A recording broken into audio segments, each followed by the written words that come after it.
ரபலா கபர்ணா உமா பார்வதி காளி கைமவதி சிவாத்ரணயனி காத்யாயினி பைரவி சாவித்ரீம் நவயௌவனாம் சுபகரீம் சாம்ராஜ்யலக்ஷ்மி பிரதா சித்ரூபி பரதேவதா பகவதி ஸ்ரீ ராஜராஜேஸ்வரி. ஓம் சர்வமங்கள மாங்கல்யே சிவே சர்வார்த்த சாதகே சரண்யே திரியம்பகே கௌரி நாராயணி நமோஸ்துதே. ஓம் நமச்சிவாய. மேன்மைகள் சைவ நீதி விளங்குக உலகமெல்லாம். நோயற்ற வாழ்வே குறைவற்ற செல்வம்.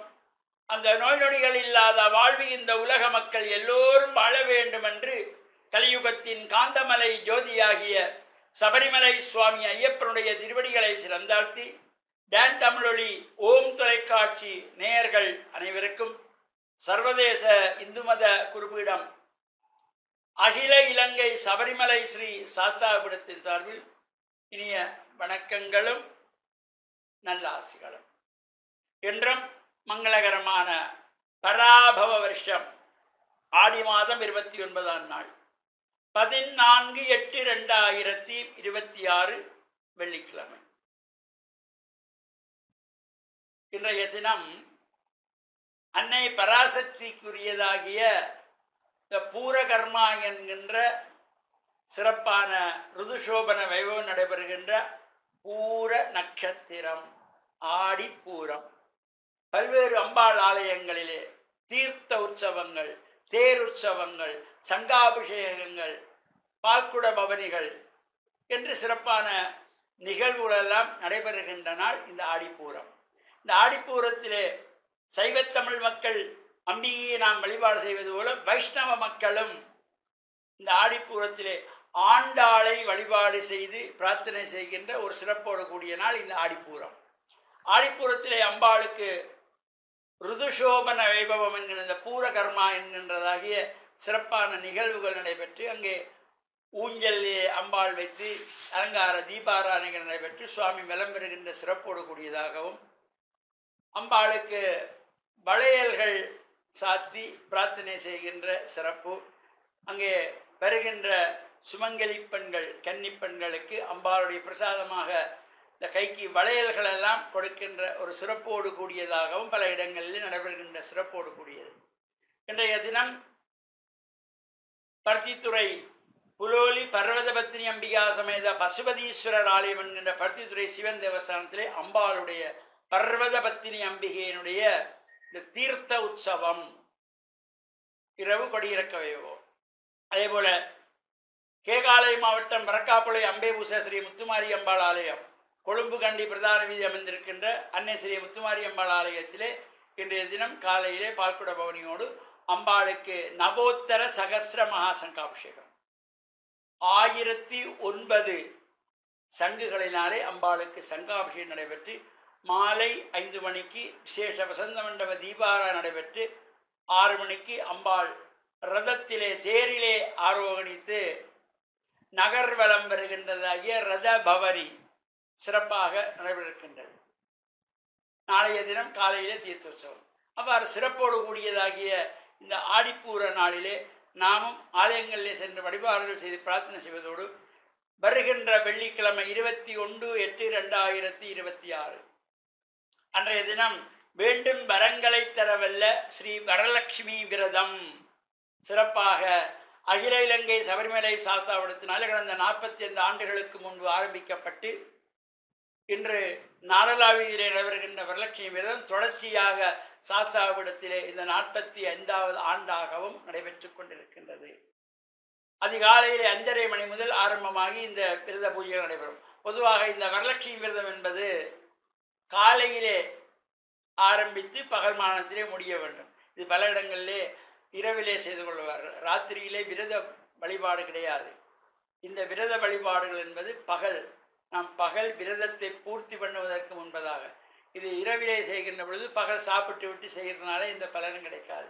இந்த வரலட்சுமி நோன்பு விரதம் என்பது பகல் மானத்திலே, அதனாலே தான் சாஸ்தாவிடத்திலே ஆரம்பிக்கின்ற பொழுதே நாம் 5:30 மணிக்கு காலையிலே ஆரம்பித்து 10:30 மணிக்குள் அந்த பூஜைகள் வழிபாடுகள் எல்லாம் நிறைவு பெறுகின்ற வகையிலே அமைந்திருக்கக்கூடியது. எனவே வரலட்சுமி விரத வழிபாடு என்பது காலையிலே தான் செய்ய வேண்டும். பகல் 12 மணிக்கு முன்பதாக நிறைவேற வேண்டும்.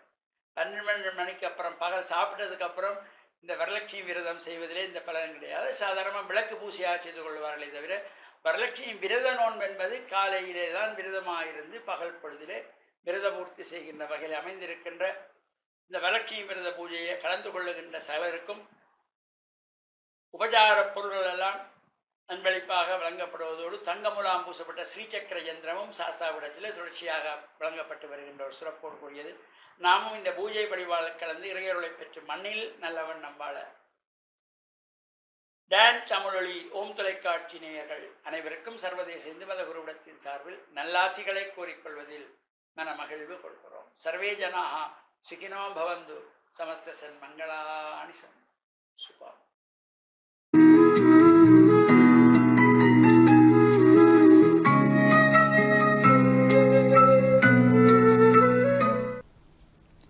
இறை இயேசுவில் என் அன்பு நெஞ்சங்களே, கிறிஸ்தவ நற்சிந்தனை வேளையில் உங்களை சந்திப்பதிலே பெரும் மகிழ்வு கொள்கின்றேன். ஒருமுறை ஆண்டவர் இயேசு தம்முடைய சீடர்கள் தம்மை சூழ்ந்திருக்கின்ற பொழுது இன்னும் பல மக்கள் அவருடைய போதனையை கேட்டு வந்து அவருடைய ஒரு இல்லத்திலே அவர் போதித்து கொண்டிருந்த பொழுது வெளியிலே அவருடைய தாய் மரியாவும் அவருடைய சகோதரர்களும் அவரை காண வேண்டுமென்று நிற்கின்றார்கள் என்று இயேசுவிடம் கூறுகின்றார்கள். அப்பொழுது இயேசு அந்த சந்தர்ப்பத்தை பயன்படுத்தி அவருடைய போதனையின் ஒரு முக்கிய உட்பொருளை செய்தியை கூறுகின்றார். என்னுடைய தாயும் சகோதரர்களும் யார்?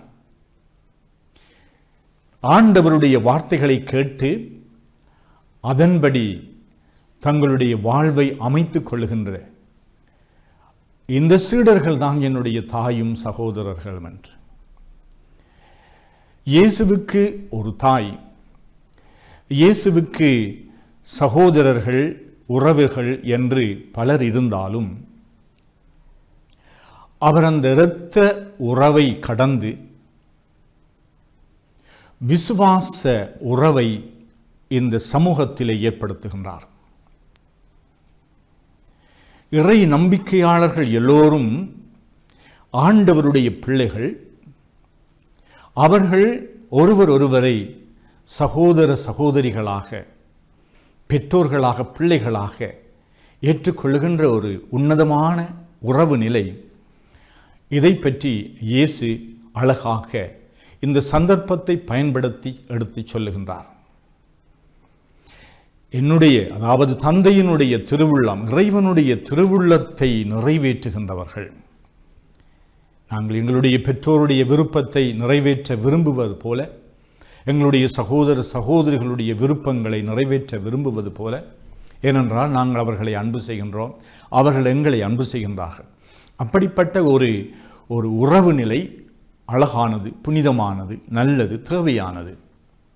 ஆனால் இயேசு போதிக்கின்றார், இந்த குடும்ப உறவை கடந்து முழு சமூகத்துமே ஒரு குடும்பமாக, முழு உலகத்தையுமே ஒரு குடும்பமாக, ஒருவர் ஒருவரை சகோதர சகோதரிகளாக, பெற்றோர் பிள்ளைகளாக கருதுகின்ற ஒரு அழகான உறவு முறை எப்படி வருகின்றதென்றால், நாம் எல்லோரும் கடவுளை தந்தை என்று அழைக்கின்றோம்.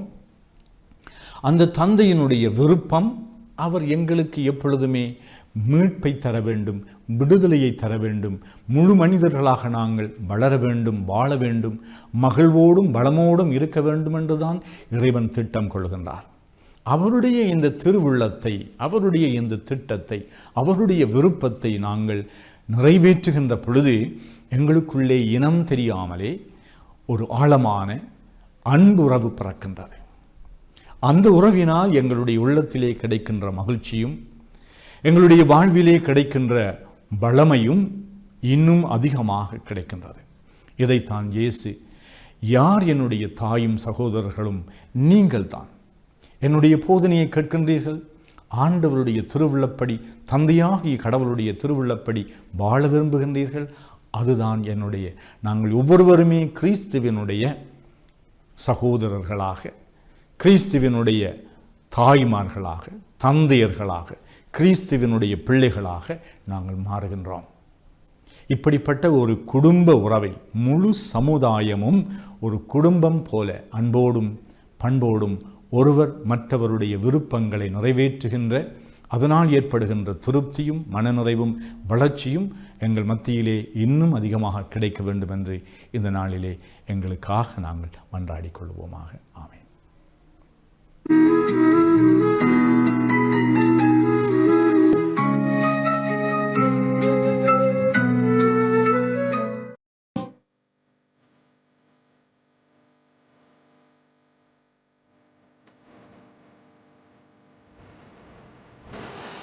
பிஸ்மில்லாஹிர் ரஹ்மானிர் ரஹீம்.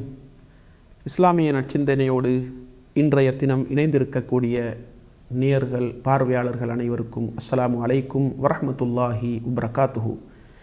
இன்றைய இஸ்லாமிய நற்சிந்தனையில் நபி முஹம்மது ஸல்லல்லாஹு அலைஹி வஸல்லம் அவர்கள் தன்னுடைய குடும்ப வாழ்க்கையில் எப்படி நடந்து கொண்டார்கள், மனைமார்களோடு எப்படி நடந்து கொண்டார்கள், வீட்டு பணிகளில் எப்படியெல்லாம் பங்கெடுத்தார்கள் என்பதை உங்களுடைய கவனத்திற்கு கொண்டு வரலாம் என்று ஆசைப்படுகின்றேன். அன்புள்ள சகோதர சகோதரிகளே, இந்த உலகத்திலே அல்லாஹ்வுடைய தூதர் ஸல்லல்லாஹு அலைஹி வஸல்லம் அவர்கள் அவனுடைய இறுதி தூதராக வந்துதித்தார்கள். ஜனாதிபதியாக பிரகடனம் செய்யப்பட்டார்கள். இந்த சமூகத்தின் தலைவராக ஆட்சி பொறுப்பை ஏற்று மார்க்க ரீதியாக அந்த சமூகத்தை வழிநடாத்துகின்ற பொறுப்பு அவருக்கு சுமத்தப்படுகின்றது. ஆனால் அந்த பொறுப்புகள் ஒரு பொழுதும் குடும்ப வாழ்க்கையை மிகச்சிறப்பாக கொண்டு நடாத்துவதற்கு, குடும்ப வாழ்க்கையில் மனைவிமார்களுக்கு உதவி செய்யாமல் இருப்பதற்கு அவர்களுக்கு அந்த பொறுப்பு ஒரு பொழுதும் தடையாக இருக்கவில்லை. அதனால்தான் இந்த உலகத்திலே மிகச்சிறந்த மனிதன் யார் என்பதை நபிகளார் ஸல்லல்லாஹு அலைஹி வஸல்லம் அவர்கள் இப்படி அடையாளப்படுத்துகின்றார்கள்.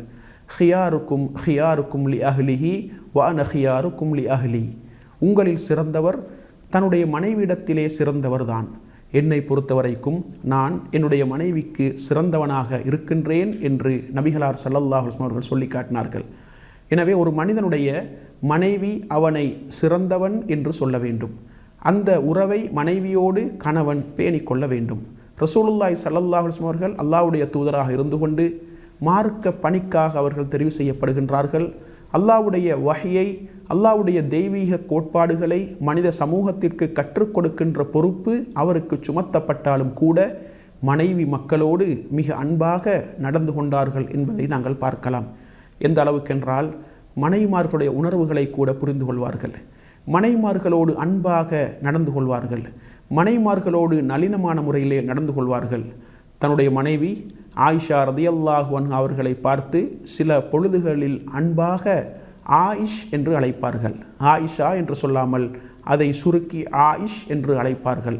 சில சந்தர்ப்பங்களில் யா ஹுமைரா, சிவப்பியே என்று நபிகளார் ஸல்லல்லாஹு அலைஹி வஸல்லம் அவர்கள் அழைப்பார்கள். இன்னும் சில சந்தர்ப்பங்களில் யபுனத்த சித்தீக், சித்தீக்குடைய மகளே என்று அன்பாக தன்னுடைய மனைவியை நபிகளார் ஸல்லல்லாஹு அலைஹி வஸல்லம் அவர்கள் அழைப்பார்கள். என்றால் இந்த அளவுக்கு மனைவிமார்களோடு மிகவும் நளினமான முறையிலே, அன்பான முறையிலே, உணர்வுகளை புண்படுத்தாத முறையிலே நடந்து கொள்ள வேண்டும் என்பதில் நபிகளார் ஸல்லல்லாஹு அலைஹி வஸல்லம் அவர்கள் கவனம் செலுத்தினார்கள். எந்த அளவுக்கென்றால் வீட்டு வேலைகளில் கூட பங்கெடுத்தார்கள். வீட்டு வேலைகளில் நபி அவர்கள் மனைவிமார்களுக்கு உதவி செய்தார்கள். தன்னுடைய ஆடைகளை தைத்து கொள்வார்கள், தன்னுடைய பாதணிகளை கூட தைத்து கொள்வார்கள். தொழுகையுடைய நேரம் வந்துவிட்டால் தொழுகைக்கு சென்று விடுவார்கள் என்று ஆயிஷா ரதியல்லாஹு அன்ஹா அவர்கள் நபி அவர்களுடைய அந்த வீட்டு பணிகளை மிகச்சிறப்பாக எங்களுக்கு சொல்லி காட்டுகின்றார்கள். எனவே வீட்டு நிர்வாகத்தை கொண்டு நடாத்துவதில், வீட்டு நிர்வாகத்தின் பொறுப்பாளராக மனைவி இஸ்லாத்தின் மூலம் நியமிக்கப்பட்டிருந்தாலும் கூட அந்த பொறுப்பை அவளுக்கு செய்வதற்கு பக்கபலமாக கணவன் இருக்க வேண்டும் என்ற அந்த கோட்பாட்டை தான் நபி அவர்களுடைய வாழ்க்கை வரலாறு, நபிகளாருடைய குடும்ப வாழ்க்கை எங்களுக்கு தெளிவுபடுத்தி கொண்டிருக்கின்றது.